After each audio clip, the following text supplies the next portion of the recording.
Welcome back to work following a really warm weekend where we were at 85 degrees, just shy of record highs, both Saturday and Sunday at the airport, and mainly dry weather. Starting off this week on a wet note with showers that are streaming into the metro area at times, a little bit of fog around, and it feels like spring. Now, the 1st of March is the meteorological start of spring, so I guess it coincides. We're going to be into the low 80s again today. Then we have the first of a couple of fronts that'll come through the area. Cool us down. We'll be back into the 60s. Looks like Tuesday is a dreary day. That'll linger into Wednesday when our next front comes through.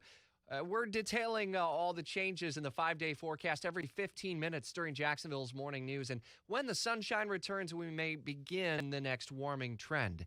Such a fascinating story. It's just so sad to hear, but also a lot of questions still need to be answered in the death of local football star and former NFL player Louis Nix as rescue crews pulled his car from a Northside pond over the weekend. His mom says that she's very short on answers.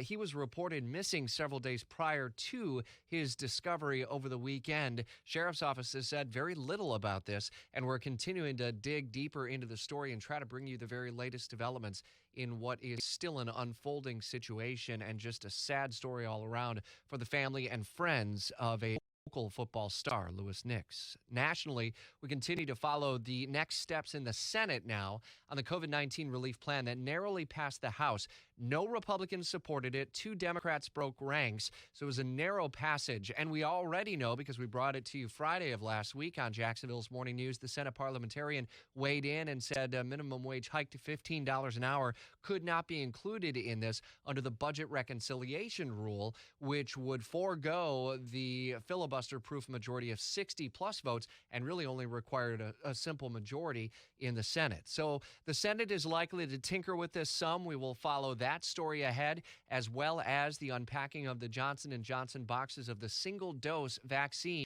as we'll continue to see more and more vaccinations come online, not just nationally, but also here at home with the latest facility at the Gateway Mall midweek Wednesday, that federally operated vaccination site. A lot to unpack for you throughout this day and this week. Stay connected on Jacksonville's Morning News. Be listening live on your car radio and stream us in the WOKV app.